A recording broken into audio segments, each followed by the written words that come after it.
Welcome to Superheroes of Science. I'm Stephen. And I'm Sarah. We co-host Science from the Experts. Our guests are professionals doing cutting-edge science right now. They're experts in their field discussing what they know best. So listen up and learn real science from real people. Subscribe now and stay informed of our latest episodes and show your support. Today on Superheroes of Science, we're excited to welcome back Professor Rafael Lang from the Department of Physics and Astronomy here at Purdue University. Welcome. Thank you for being here. And I think we're going to learn a little something about dark matter. Yep, sure. I like the welcome back part. Basically, we lock the door and let him leave. You didn't see our eclipse episode. Go back and listen to that one, watch that one. You guys just talking about dark matter. Well, the eclipse stuff is getting dark, so in that sense. Yeah. Here's a fun fact about dark matter. Okay, so you've heard of dark matter, right? But I don't really know what it means. Yeah, okay, welcome to the club. That's exactly the point, right? So that's exactly it. So the basic point is we know that the universe is full with dark matter. This stuff is everywhere. And we have no freaking clue what it's made out of. What? Right? I mean, it's like, yeah, it's really How do you study something you have no idea? Yeah, I don't know. That's exactly the problem. That is the problem. Okay, so my research is, exactly. My research is exactly that. My research question is, how can I build a detector to catch dark matter particles? And the question is, well, how do you build it? And I don't know. We try out different stuff, and so far everything we've tried doesn't work. So we keep trying, but So maybe first step back. How do we know that all this dark matter? Yes. Yeah. Okay. Good start. Right. Yeah. So really, we have a dozen pieces of evidence from all over cosmology, from all over astrophysics. Whether we look at small objects that like dwarf galaxies, or whether we look at galaxy clusters, the universe as a whole, there's always evidence for dark matter. Whether we look at, today in the universe, we make our observations, or whether we look at very early times near the Big Bang, the cosmic microwave background radiation, for example, or Big Bang nucleosynthesis, only 3 minutes after the Big Bang. No matter what we look at, we have all these pieces of the puzzle that give us evidence that dark matter does exist. And all those pieces fit together under the dark matter hypothesis. Now the question becomes, okay, so give me an example, right? Yeah. The easiest example is not the best example from a scientific point of view, but the easiest example to explain is rotation curves of galaxies. Okay, you need a whiteboard here. Don't you have a whiteboard? Do you have a whiteboard? Why don't you have a piece of paper and a pen? Anything? Well, really? It's a podcast. Yeah. It's audio. Ugh. You have to be able to describe it. Okay, fine. Good. Now you're telling me. We can do it. We're going to visualize. Okay. Good. So let's start with something that you know. Let's start with our planetary system, our solar system. Yes. So we have the sun at the center, and all the planets go around the sun. Yes. Okay. The further the planets are out, so Earth, Mars, Jupiter, Pluto, all the way, they go around the sun slower and slower. Uranus, Neptune really move around the sun very slowly, whereas Mercury, all the way on the inside, whizzes around the sun with this crazy speed. Okay. This is actually known to physics teachers. It's called Kepler's law. Okay, it's one of Kepler's laws. Okay, good. That's how we understand gravity. If you are in a gravitational potential well, or just to say if you are orbiting an object like the sun, the further out you are, the more slowly you will go. Okay. And you go like, wait, why is that? Well, you actually know that exactly if you are on a merry-go-round. If you are standing further in on a merry-go-round, you can sustain higher speeds before throwing up. Yes. If you are further out, you need to hold on much more tightly so that you don't fall off. If you're further out, you get dizzy much more quickly. You don't want it to go so fast. It's the exact same law. It's just to say centripetal forces get larger the further out you are, so you have to be slower to not fall off your merry-go-round. Or the planet has to go around more slowly so that it doesn't, so that it isn't ejected from the solar system. Good. That's understood. Now let's look at the Milky Way galaxy, or for that matter, any galaxy you pick. But why not our Milky Way? There, something similar is happening. Stars go around the center of the galaxy, right, in this along the galactic plane. And you say, oh, okay, I know galaxy, been there, done that, right? I know merry-go-rounds, I know planetary systems, so let's just do the same thing. The stars on the inside, they will go quicker, and the stars on the outside will go more slowly, right? And then, okay, now we can make a measurement of how fast our stars are going around. How you do that is you just look at them, right? And you see the Doppler shift, actually. So just like the police cars give you tickets for speeding, you measure the speed of the stars. Good. And so you measure that, and lo and behold, what you find is, something's off. It is actually not the case that the further out you are, the more slowly stars move around. But, big surprise, when Vera Rubin and others discovered this in the 1960s, stars move around the Milky Way galaxy with the same speed no matter their distance. What? Something's weird, like, what? Yeah. Okay, so this is weird, and you go like, okay, something's not right. Okay, now, what could not be right? Maybe we don't understand gravity properly, right? Maybe, something with a simple merry-go-round picture is wrong. Take my word for it or ask me about it. That's the wrong hunch. The right hunch is to say, no, actually what needs to happen is, because the stars are moving around the Milky Way galaxy so quickly, so fast, there must be an extra force that keeps them in their orbit, that keeps them glued to the Milky Way, that prevents them from falling off. Similarly, like in your merry-go-round, if you go around the merry-go-round faster and faster and faster, you have to hold on more tightly. You have to have more force to prevent you from falling off. The same thing is true for those stars. There has to be an extra force that keeps the stars in orbit, that prevents them from falling off. Now, what forces are there in the Milky Way? Well, there's gravity. Where does gravity come from? It comes from mass. And you say, okay, that's fine. I can just look at all the mass that's there, right? Stars, planets, black holes, gas clouds, those pretty pictures that you get from the Hubble and now the Webb Space Telescope that you put in your bathroom, which looks nice, right? All this stuff, you add all this up and you say, I know how much mass there is. I can calculate how much gravity there is, right? That's just Newton's law, GMM over R squared. Wait, no, it doesn't add up. The gravity from the mass that we can observe is not sufficient to keep the stars in their orbits. So something needs to be there that is unseen to our telescopes, that provides additional mass, through its additional mass provides additional gravity that keeps the stars in their orbits around the Milky Way galaxy. Does that make sense? Yes. That's it. Bob, we need extra mass, right? There's a piece of evidence that I just presented that says that because the rotation curves of galaxies are flat, right? They don't fall off like you would expect from Kepler's law, but they have a constant speed independent of their distance. Because the rotation curves of galaxies are flat, there needs to be extra unseen matter that keeps the galaxies together. Okay. Let's give that matter a name. Let's call it dark matter.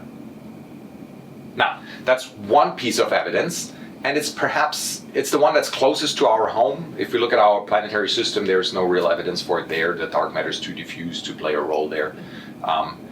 There are other pieces of evidence, but they tend to be a little bit harder to grasp. There's more context that is needed. I don't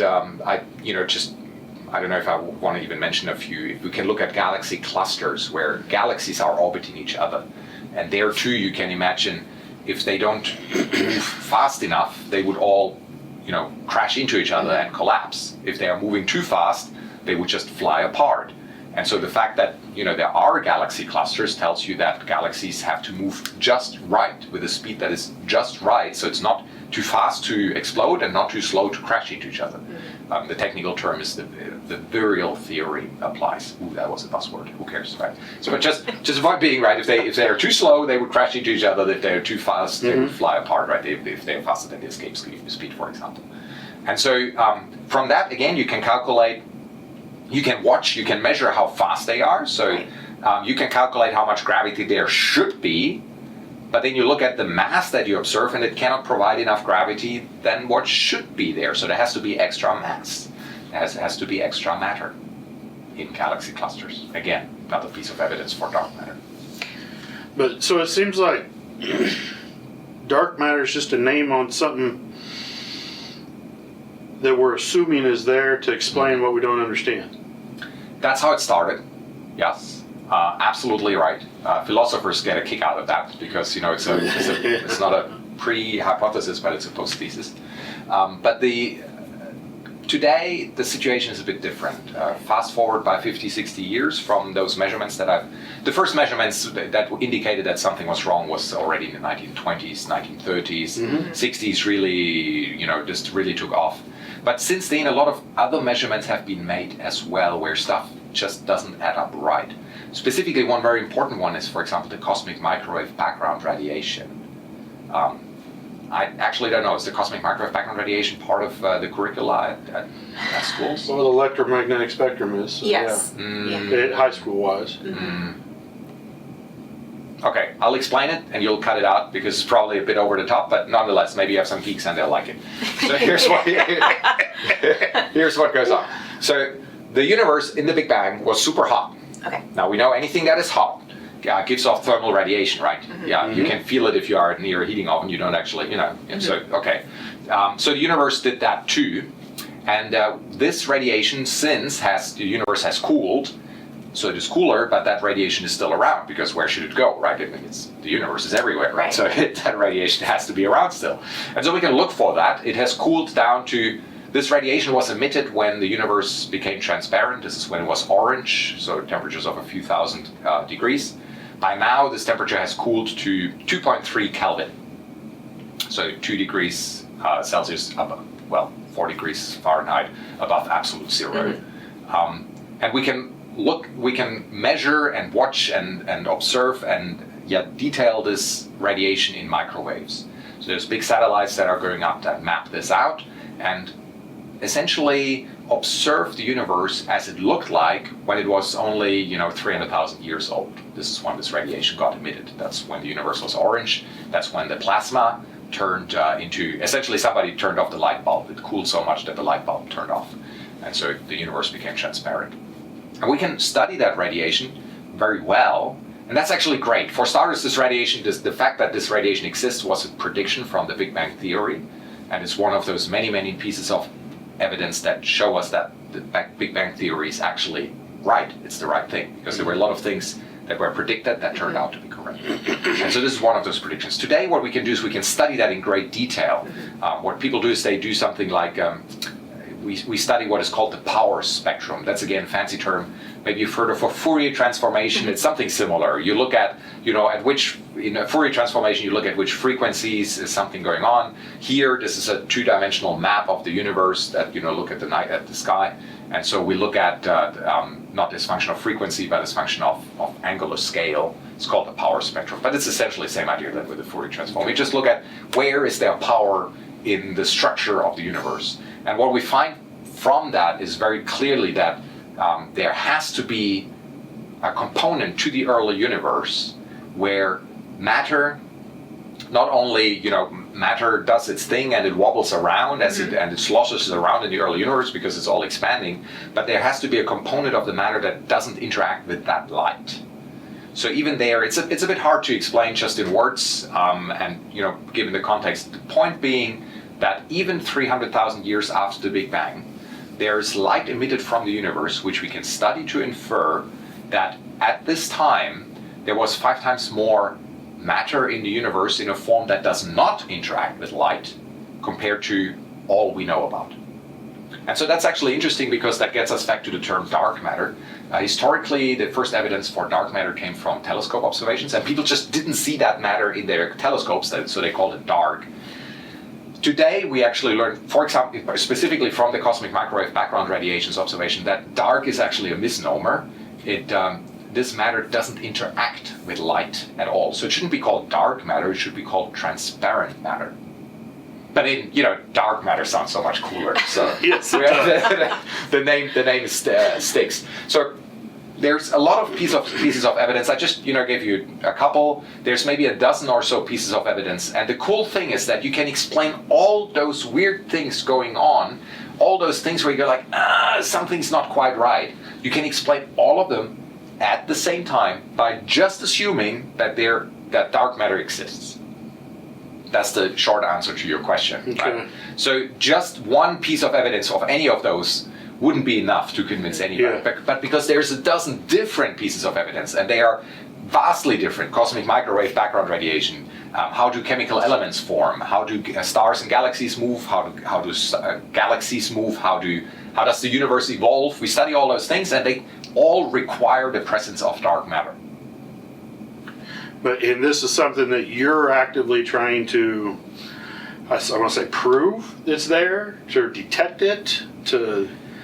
I would argue that we have discovered dark matter in the sense that we have proven that it exists. All these dozen pieces of evidence require the existence of dark matter. And so really the science today doesn't ask the question, does dark matter exist? Mm-hmm. What we try to do today is we try to figure out, what is it made out of? I mean, what the, right? I mean, there's all this stuff. There's 5 times more stuff in the universe than meets the eye. Okay. And it's not made from anything we know of.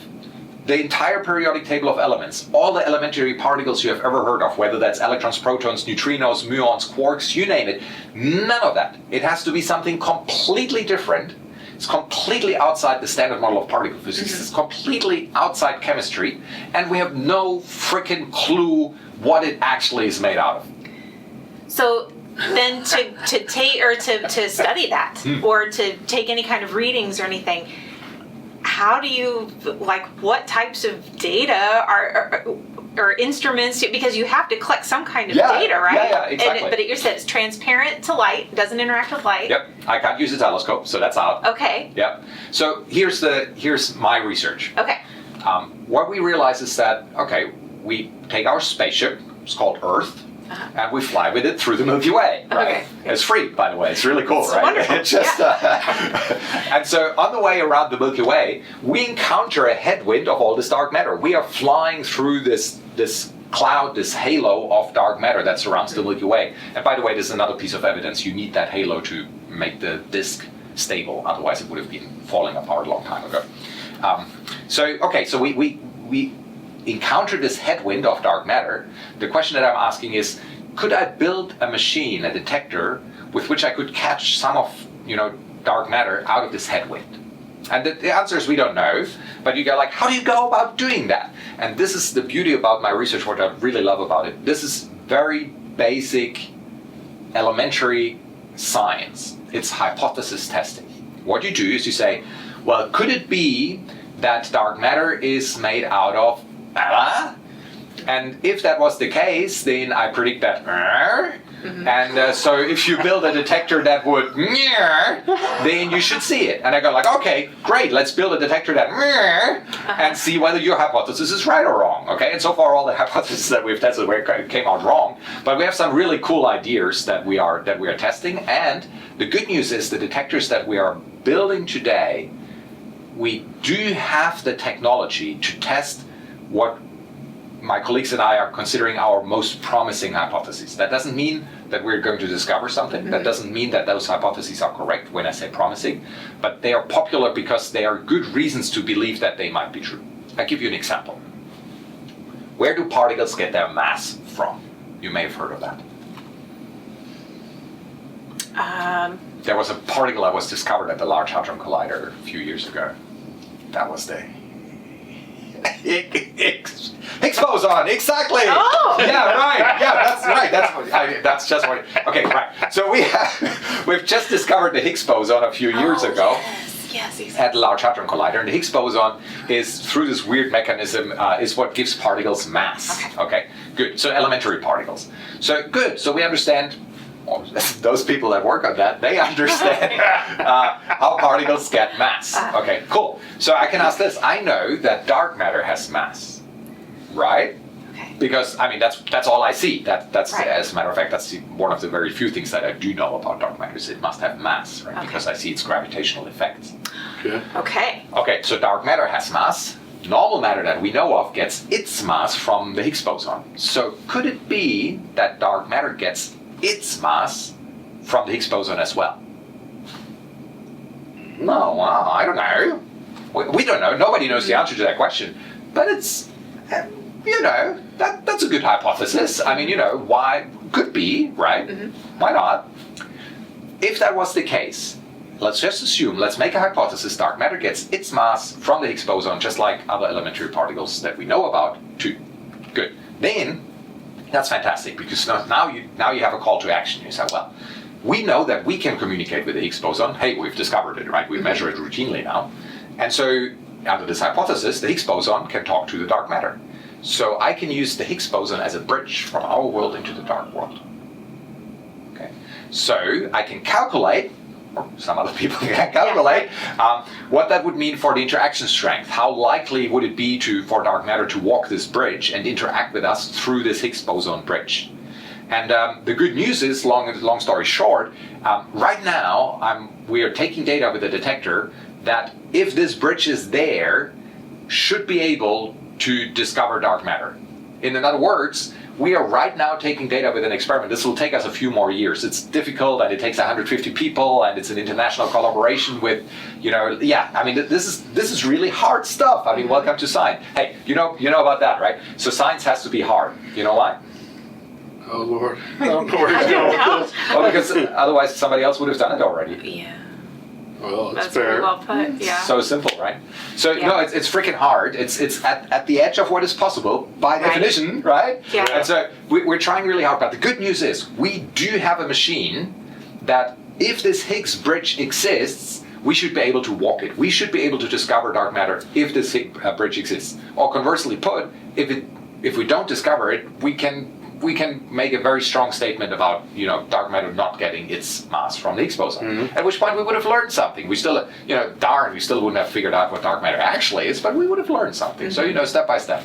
It's tedious, it's hard, it's high risk, and yes, it could be that I spent my entire career working on an experiment that turns out, empty-handed. Yeah. There you go. But you don't know. There's exactly only one way to find out which experiment is going to be successful. That's, you have to do it. Yeah. There's no way around it. So a lot of this, I feel like you have to be really comfortable with failure. Oh, absolutely. And what are some ways that you can even prepare to go into research in this field?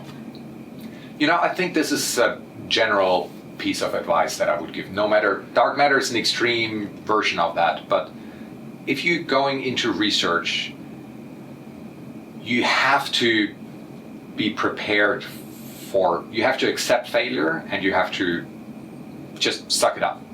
Really, most of the scientists that I know are, just like myself, I consider myself a hopeless optimist, because, hey, if I wouldn't be an optimist, I would have been out of this long time ago, right? You kind of have to be a bit, nutty in that way, that you just, but maybe I haven't tried out this yet, let's try this. But okay, here's another thing about dark matter, which is good fun. So it's an interesting kind of research, because none of my colleagues know what dark matter is, except, of course, they know exactly that whatever it is that they are working on is the one golden thing that is going to be right for sure, right? Uh-huh, It's kind of funny to see this optimism there. But it's also, the community is amazing. So it's a very international community. I love doing just this research. Every day we have telecons. So I'm working in this collaboration. We have 150 scientists from, 30 institutions in 20 countries, something like that. I have a telecon every day with people from Japan, from China, from, of course, the US, from Europe. We have people I had a student here, she was coming from Iran. She was studying with me here at Purdue, and she worked together with a graduate student in Israel. How cool is that, right? Very cool. It's just, you turn on the TV and you see all this crap, and then you go to work and you see people just working together and having fun doing it, and working to this greater common good. I love it. I really enjoy it.